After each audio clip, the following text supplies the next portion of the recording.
प्रतिदिन इस सत्संग का लाभ ले रहे आप सभी जिज्ञासु प्रेमीजन, संत महान साहिब, सदगुरु के इस पावन दरबार से जो साहिब के साखी शब्दोपदेश हैं, उनको आप बड़े भाव से श्रवण करते हैं। सदगुरु कबीर साहिब के साखी शब्दों में संपूर्ण जीवन का चित्रण है। मानव जीवन के जो स्वभाव है, जो गुण धर्म हैं, उनके द्वारा किए हुए कर्म हैं, कर्म का फल है, कर्म की प्रतिक्रिया है। एक तरह से सर्वांगीण जीवन विधान को हम सदगुरु कबीर साहिब के साखे शब्दों उपदेशों में पाते हैं, अनुभव करते हैं। और इसीलिए हर वह जिज्ञासु के लिए साहिब के वचनों में समाधान है।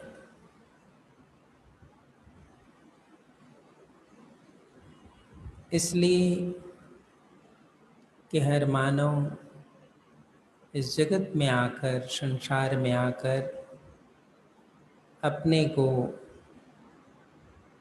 हर तरफ से सफल बनने की कामना करता है कि मैं सफल हूँ, मैं इस जीवन के मार्ग में शक्तिशाली बनूं,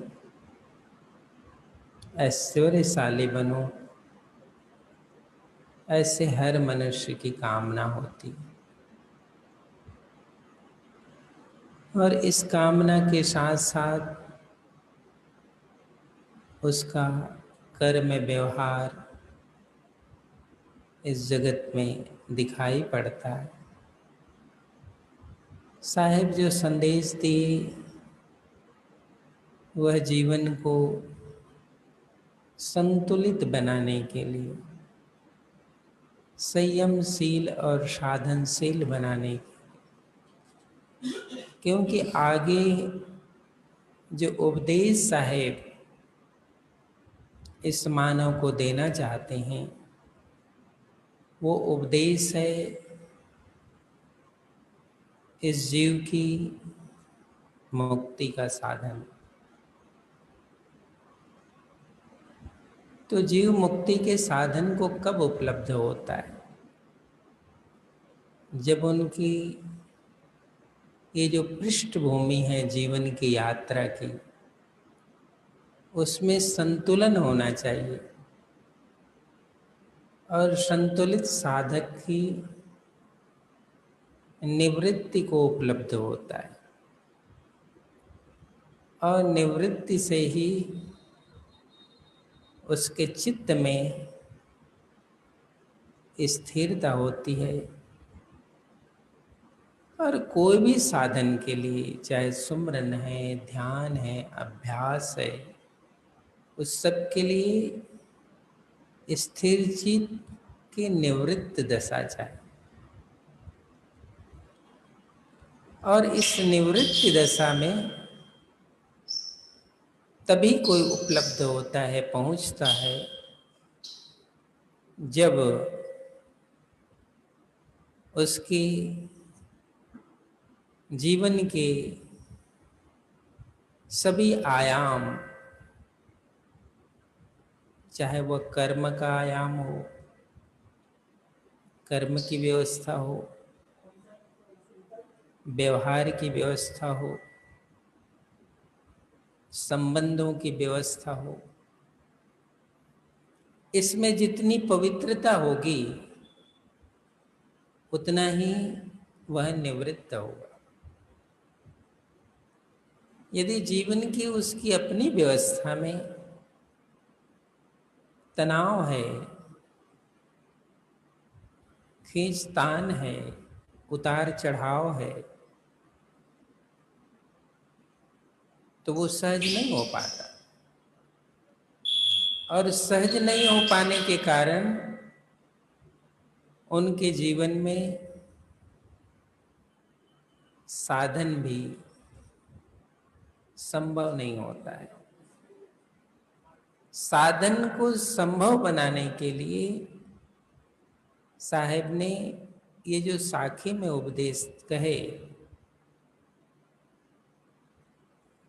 लेने को शतनाम है, देने को अनुदान, तरने को अधीनता और डूबन को अभिमान, ये संत केशवदास जी ने आपके सामने ये साखी पर विचार रखे। इसमें कुछ चीज़ें महत्वपूर्ण हैं। तो साहेब, मैंने पहले ही कहा कि साहेब इस जीव को जिस मुकाम पर स्थित करना चाहते हैं, उसके लिए ये जीवन कैसा हो,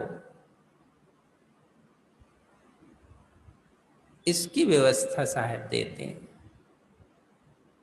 तो उसकी व्यवस्था में क्या क्या है? तो साहेब कहते हैं, लेने को सतनाम,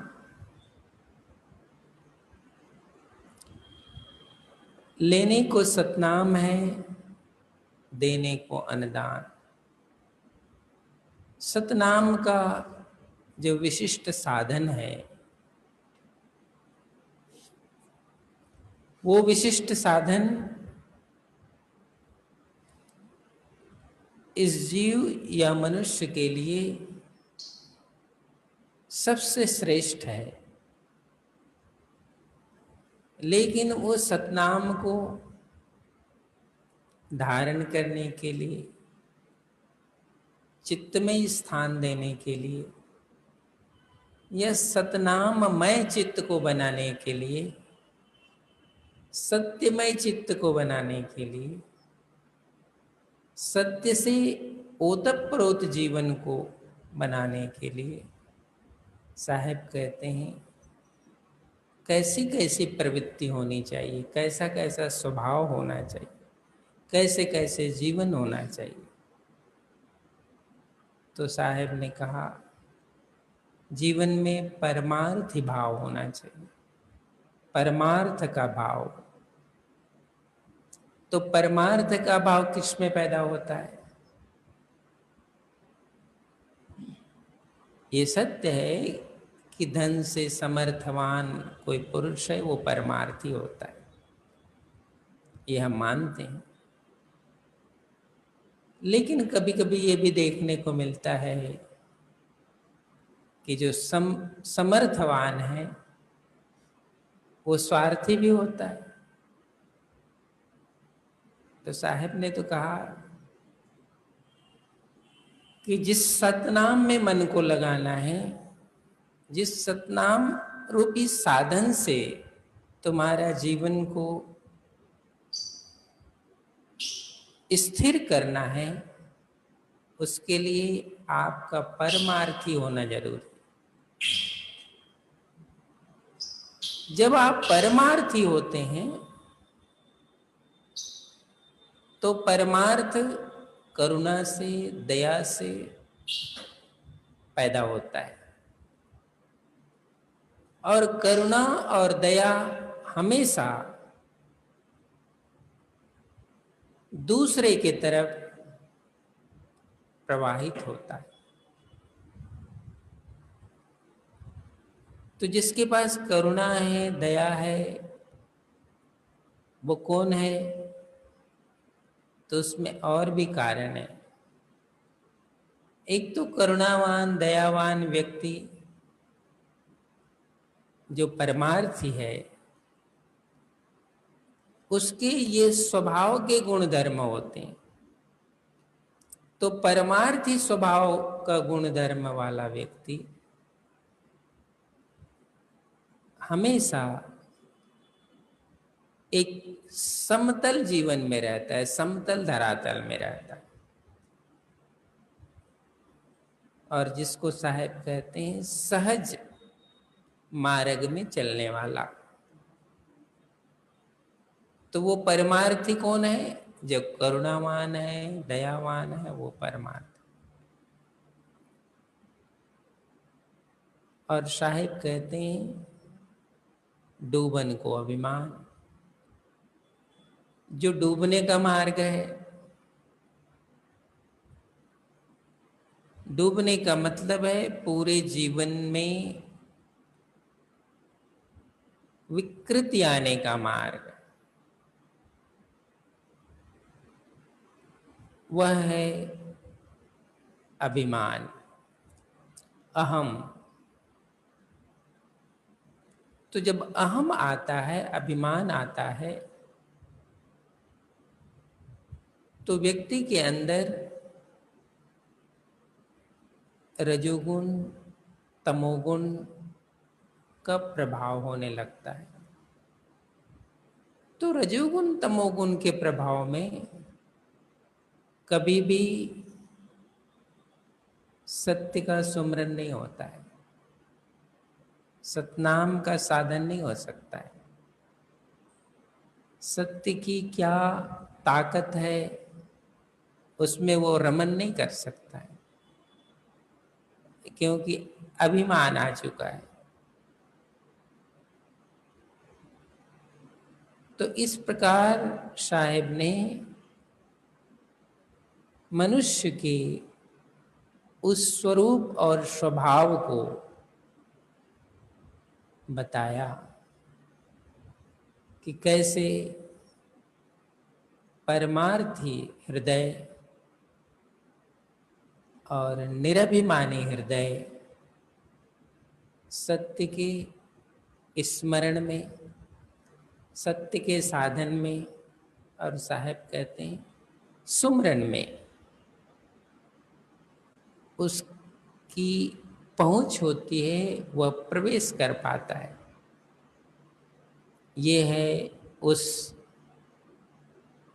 मनुष्य की या साधक मुमुक्ष की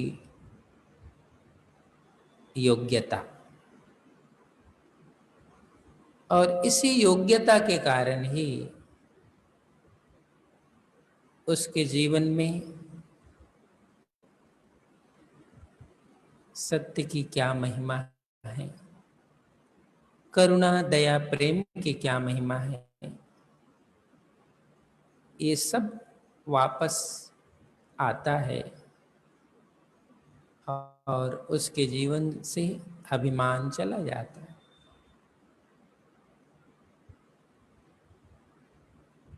ये कहते हैं ये सहज सादा निर्मल और पवित्र जीवन है। लेकिन निर्मल सादा पवित्र जीवन जिसको सदगुरु कबीर साहब ने इस उदाहरण के साथ हमें सबको समझाया है, ये भी एक साधन से ही प्राप्त होता है। क्योंकि जीवन को सरल बनाना, जीवन को निर्मल रखना, जीवन को करुणा से भरा हुआ रखना, जीवन को दया से भरा हुआ रखना, ये भी बिना संयम और साधन के नहीं होता। और कभी कभी जब मनुष्य के मन में अनेक प्रकार के तूफान आते हैं, उस अवसर पर भी जो करुणाशील है, दयाशील है, निराभिमानी है, अपनी वो रक्षा करता है। कि मुझे कैसे रहना है, कैसे जीना है, ये बहुत महत्वपूर्ण है। इसलिए साहेब कहते हैं अभिमान, ये सब आपका जो गुण धर्म है, ताकत है, उसको तत्क्षण समाप्त कर देता है।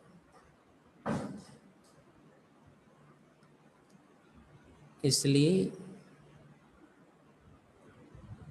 सद्गुरु ने ये उपदेश हम सबको दिया कि एक संपूर्ण पवित्र और श्रेष्ठ जीवन में इसका दर्शन हमें होना चाहिए। वो करुणाशील है, दयाशील है, निरभिमानी है। ये एक संतत्व की पात्रता है, एक साधक की पात्रता है। और ये उपदेश इस संसार में, इस जगत में जो गुरुजन हैं, महापुरुष हैं, उनका स्वाभाविक धर्म है ये उपदेश देना, क्योंकि वो इसी के लिए इस जगत में आते हैं, यही सिखाने आते हैं, यही बताने आते हैं। इसी केंद्र पर हमें समस्त संस्कारों से स्थिर करने के लिए आते हैं। और जब वो उपदेश नहीं करेंगे, वो हमें संदेश नहीं देंगे, वो इस जगत को नहीं जगाएंगे, तो फिर कौन जगाएगा, फिर कौन जागृत करेगा। इसलिए ये उन गुरुजनों की महिमा और महत्व है। हमारे यहाँ एक संत थे, वो भ्रमण करते थे, पद यात्रा करते भ्रमण करते थे। तो अब जब भ्रमणमय जीवन होता है तो अनेक प्रकार के लोग मिलते रहते हैं। उसमें अच्छे भी मिलते हैं, बुरे भी मिलते हैं, क्रोधी भी मिलते हैं, करुणावान भी मिलते हैं, दयावान भी मिलते हैं, मिलते रहते हैं। तो उन्होंने हमें एक बार बताया कि साहिब, मैं यात्रा कर रहा था,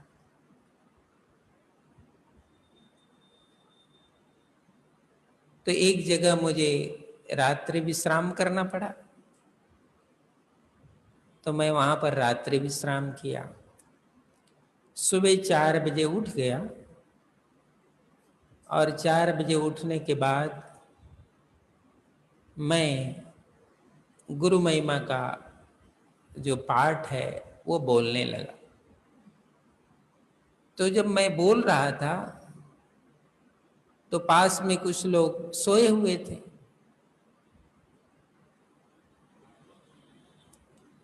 उनको मेरा बोलना अच्छा नहीं लगा, तो उसमें से गुस्से से एक आदमी आया और उसने मुझको कहा, ए साधु चुप रहो, तुम डिस्टर्ब करते हो हमको सोने में।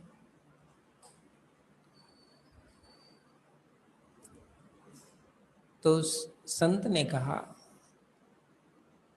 कि देखो, मैं साधु हूं, मेरा अपना कुछ कर्तव्य है, उसको मैं निभाता हूं, मुझे तुम्हें डिस्टर्ब नहीं करना है। लेकिन मेरे इस कर्तव्य से तुम डिस्टर्ब होते हो, तो ये बड़ा आश्चर्य है।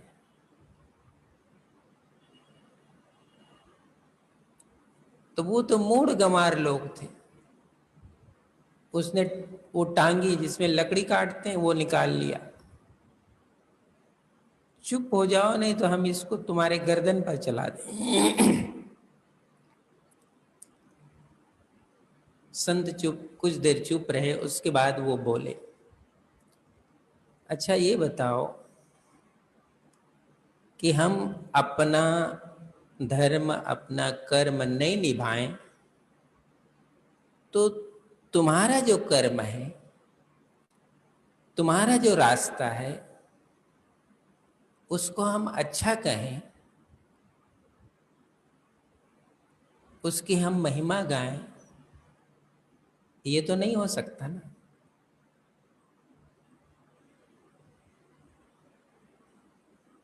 तुम चोरी करो, व्यभिचारी करो, हिंसा करो, शराब पियो, तमाम तरह के गलत काम करो, तो क्या हम ये करने के लिए कहें तुमको?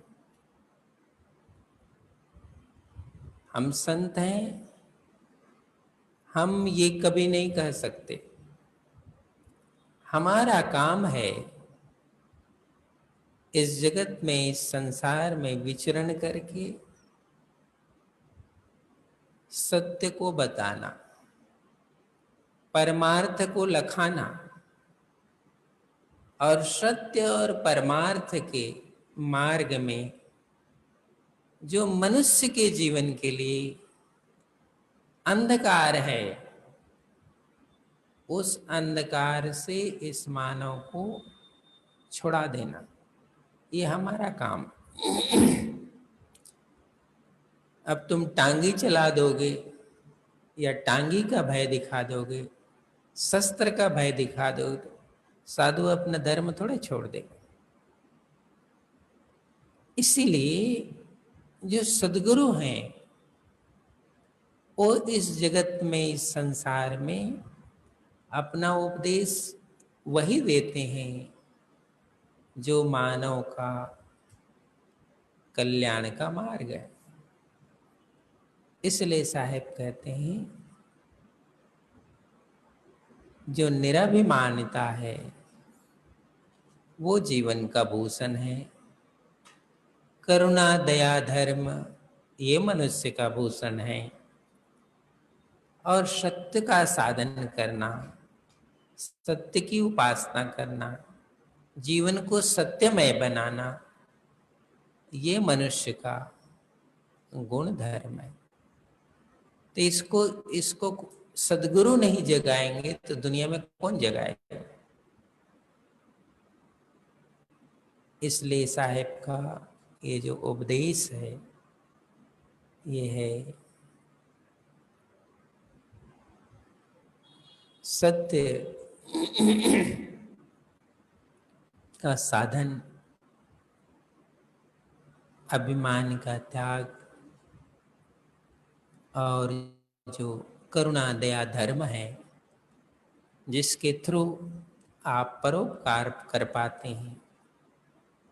और परोपकार करने के लिए श्रमशील होना भी जरूरी है, क्योंकि परोपकार तभी करोगे जब आप में ताकत होगी, और ताकत नहीं होगी तो कैसे परोपकार करोगे? तो श्रमशील होना, किसी दूसरे को सहायता करने के लिए हमें खुद तो थोड़ा बहुत सक्षम होना चाहिए ना। आप खुद ही सक्षम नहीं हो, पुरुषार्थी नहीं हो, तो दूसरे को कैसे सहायता करोगे? तो स्वयं पुरुषार्थी हो और वो करुणाशील हो, दयाशील हो,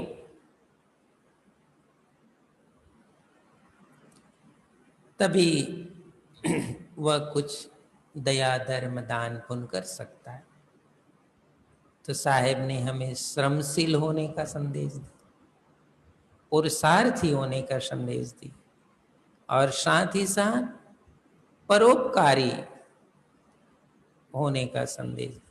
तो श्रमशील, साधनशील, करुणाशील व्यक्ति परोपकारी होता है,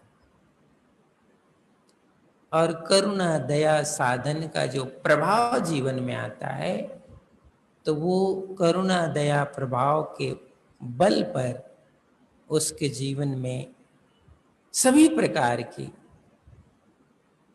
चाहे अभिमान हो, चाहे विकार हो, ये सब धीरे धीरे उसके जीवन से विदा हो जाता है, और वही वो सत्य को साध सकता है। सत्य को वही साध सकता है जिसमें कम से कम ये पुरुषार्थ होना चाहिए। तो साहब कहते हैं कि ये लेने को सतनाम है, देने को अनुदान, तरने को अधीनता, डूबन को अभिमान। बोलो सतगुरु कबीर साहब।